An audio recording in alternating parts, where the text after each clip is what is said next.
from the station working for you. This is WRTV News at 6, streaming now. Good evening, I'm Amanda Starrentino. And I'm Mark Mullins. First tonight, breaking news that we're following for you. The grand jury has released its findings in the Dre John Reed case. A man shot and killed by an IMPD officer back in May following a chase on the north side. Metro Police say Dre John Reed shot at officers first, while the Reed family denies that.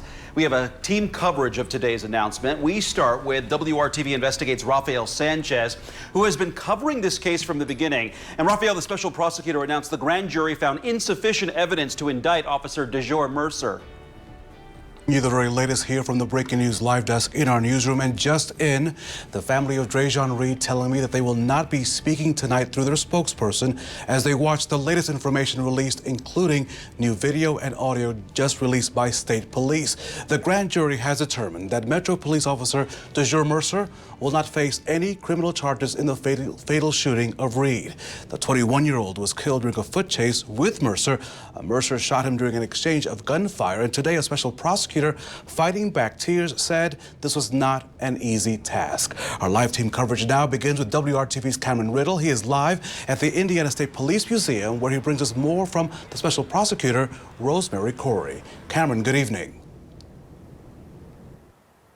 Hey, good evening, everyone. So as we have said, we've been talking about this story. Dre John Reed has been a household name since the night of May 6th, when Officer DeJour Mercer called in an officer action shooting at 6:16 on that night. And since then, people have been trying to get to the bottom of exactly what happened that night. That is still evidence that is being laid out right now inside of the Indiana State Police Post. About an hour ago now, we heard from the special prosecutor, Rosemary Corey, who was brought into this back in June before turning this case over to a grand jury. When she spoke to the media at the top of the 5 o'clock hour, she was extremely emotional. Before she even spoke, she was fighting back tears and, in fact, actually began crying before she started to talk. She says this investigation obviously has been a big burden. It has been difficult. It has been time intensive since this has gone on, in light of everything that has happened, not just here in Indianapolis, but across the country, from George Floyd to Ahmaud Arbery. I asked Prosecutor Curry, as you make this announcement, as you talk to us, as you sit with tears in your eyes, in this climate that we are in, you are in a unique position as a black special prosecutor. And I said, could you just explain why this is so emotional for you? This is her response. Both sides. I'm a mother of 2 black boys.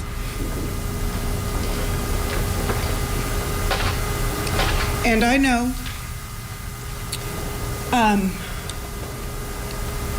thank you.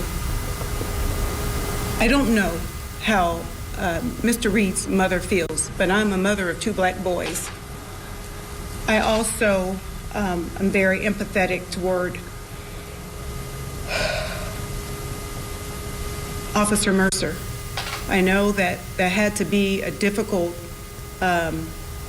position to be in. So all the way around, like I said, no one wins.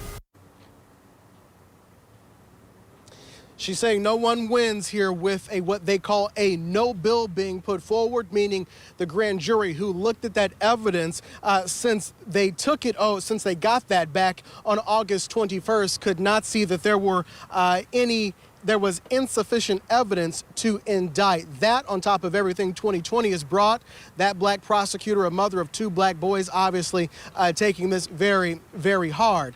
At the same time, she mentioned Dimitri Wynn. That is Dre John Reed's mother. I have been in constant contact with that side of this story. And right now they say, of course, they are gathering their thoughts, but they've been anxious, just like the rest of us, to see how this would come out. They say they will be sending out a formal statement here coming up tonight. At the same time, the Black Lives Matter protesters with Indy 10 say they will not be releasing any information or any statements until we hear from Miss Dimitri Wynn. That is the very latest here tonight. I'm Cameron Riddle, WRTV. Cameron, thank you so much. State Police Superintendent Carter also telling us that State Police did not take this very lightly, that they took this very seriously.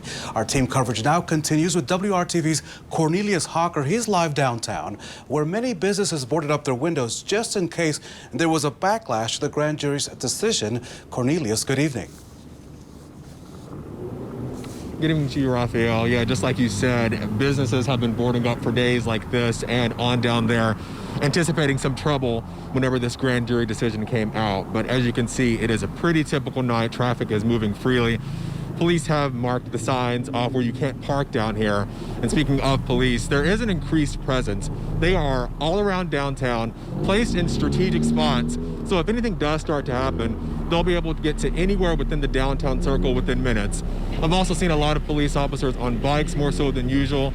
They're riding around, just letting their presence be known. But again, there is nothing right now out of the ordinary happening, but I will be down here monitoring the situation into the evening, and we'll let you know if something does start to happen, so you can be sure to avoid this area. Raphael? Cornelius, thank you so much, and we are all hoping for a peaceful evening here in Indianapolis and throughout central Indiana. I just did get off the phone with the lawyer for Officer DeJour Mercer. Mercer has been with Metro Police for 4 years.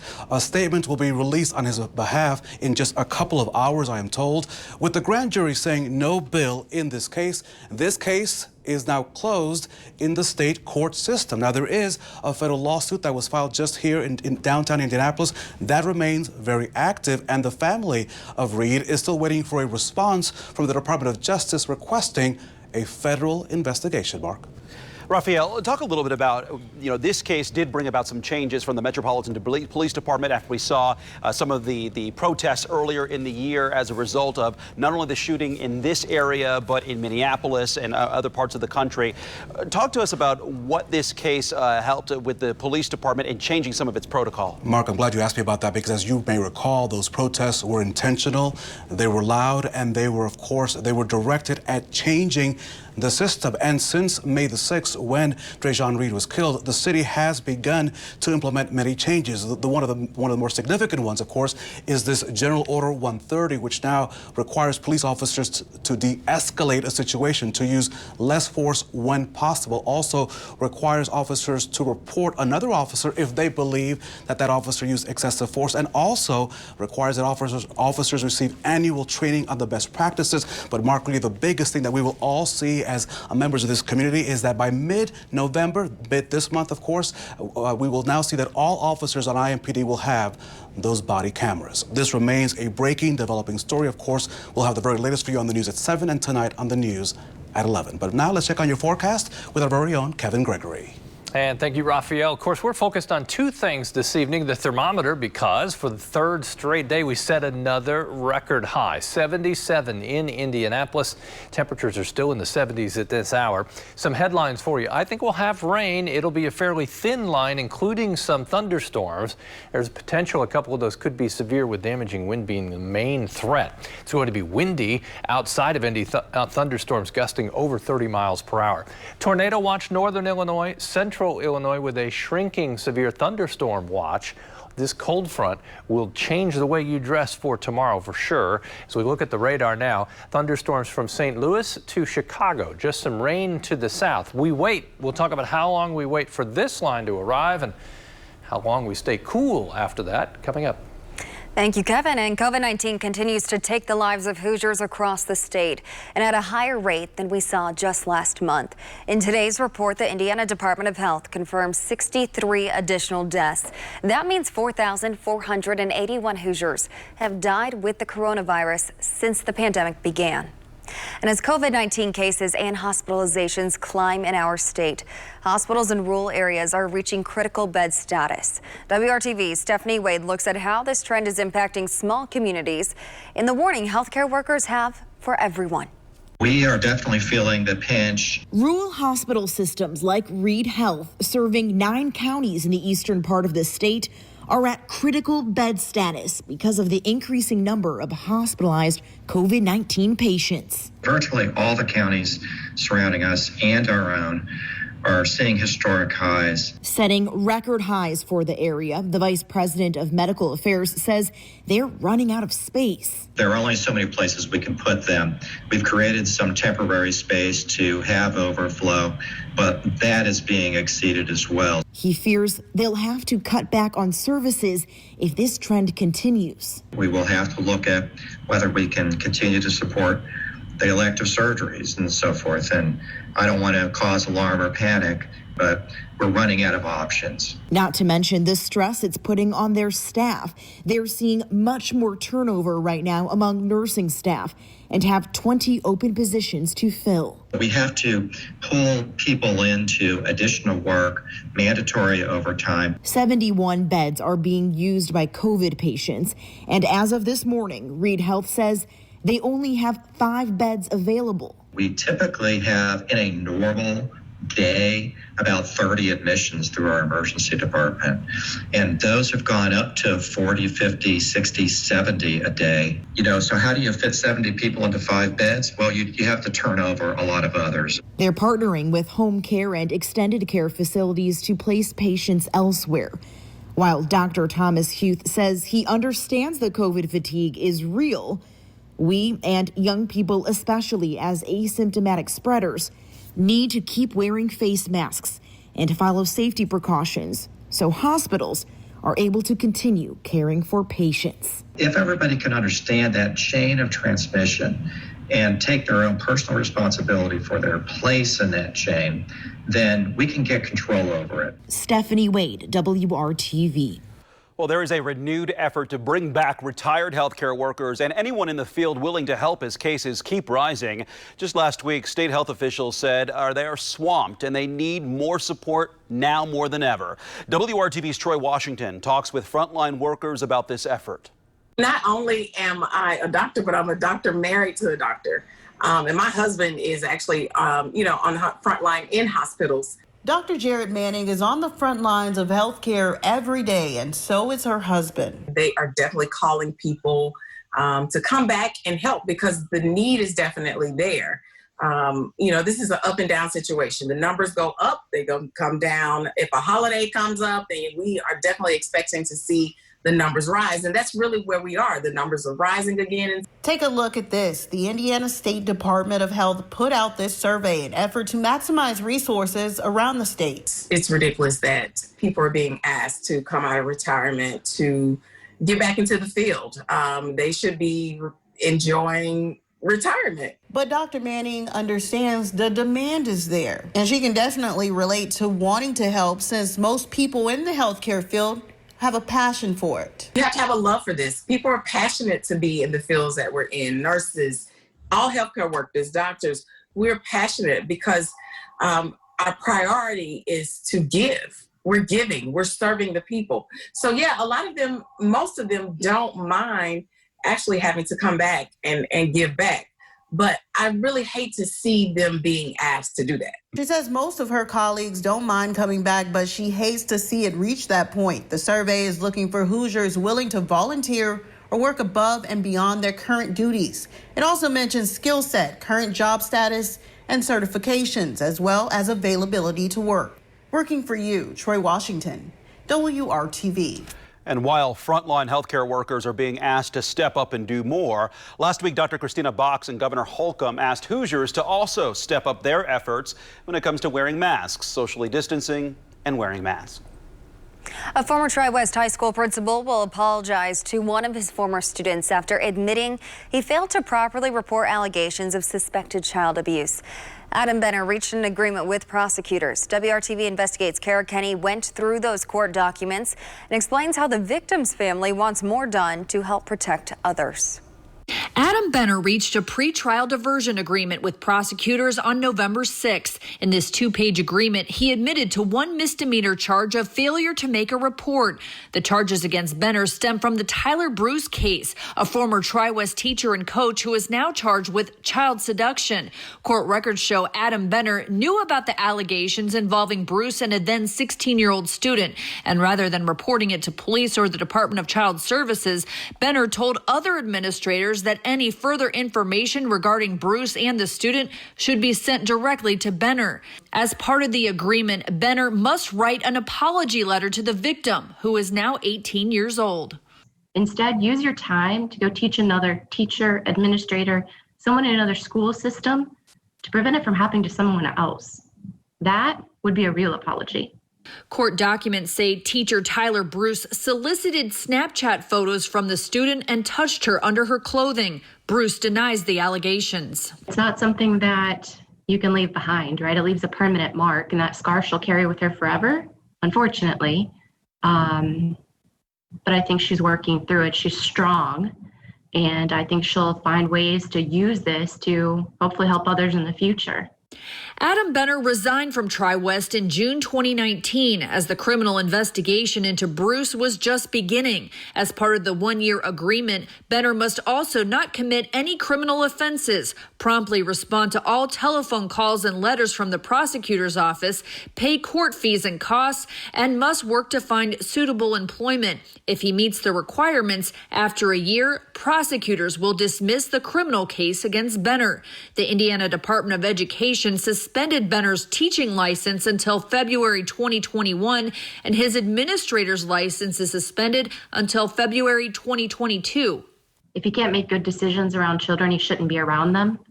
The most important thing to me is that he cooperates and that everyone that was involved is held accountable. Tyler Bruce's child seduction trial is scheduled for February. Working for you, Kara Kenny, WRTV. Tyler Bruce was terminated from the school district in March of this year. Regarding Benner's agreement, we reached out to the Hendricks County prosecutor and Benner's attorney, and we are still waiting on responses. Rain developing as we transition in hours to much colder temperatures. This is just the beginning of some rain. We'll show you the main line coming up.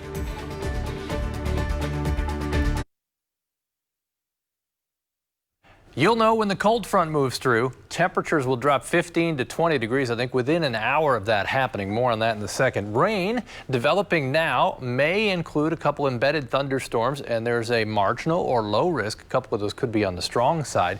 Now, as you look at this is for Indianapolis. Our rain chance and an isolated thunderstorm spikes at around 11 o'clock tonight, then diminishes quickly behind a thin line of showers and thunderstorms. Right now, nothing more than a few sprinkles on the south side of Indy. There's your line of showers and thunderstorms. Greatest likelihood of severe weather over north central portions of Illinois. That will drift to the north and east, but we'll keep our eye on what's happening just west of Effingham and Champaign with some other development out ahead of that. I showed you the rain in Jackson County, then up toward Columbus, all this racing from southwest to northeast as that warm flow of air continues in central Indiana. These showers here may expand, especially south and east and on the east side of Indianapolis. Let's pick up the timeline. 7:30 tonight, there's the expansion or predicted expansion of the rain I just showed you. Then by 9 o'clock, there's the line arriving in western Indiana.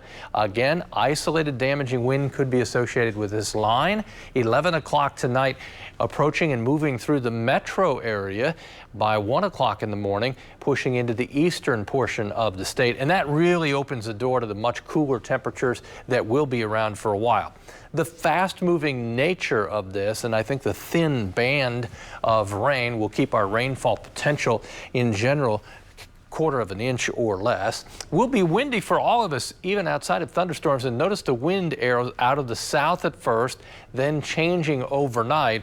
It will be a colder northwest wind tomorrow, and that keeps our temperatures well below average next several days. We'll be lucky to hit 50 on Friday for a high. Tomorrow, stuck generally in the lower 50s, some spots to the north around 49. 7-day forecast. We dry out quickly, though. At least the cool temperatures come with sunshine as we get to Saturday, 55 degrees Saturday night and Sunday. Chance for rain both time periods there.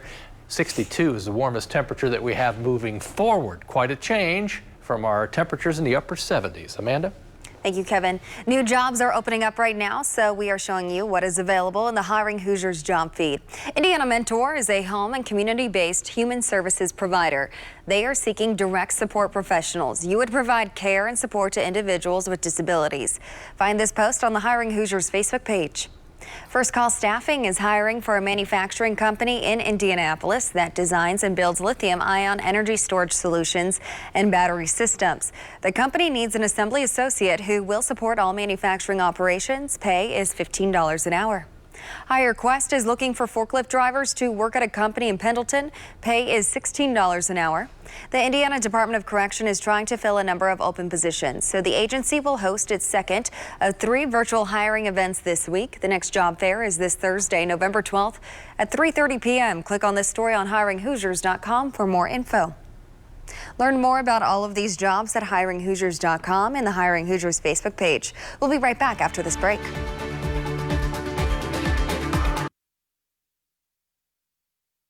Thanksgiving is just 16 days from now, and a group that feeds thousands of Hoosiers during that holiday needs your help even more than ever this year. The Moselle Sanders Foundation says they are looking for restaurants and schools who can open up their kitchens to help prepare and warm up Thanksgiving meals.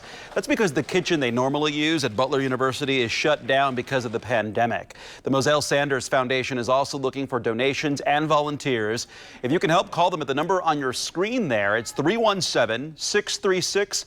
Again, that number is 317-636-7985.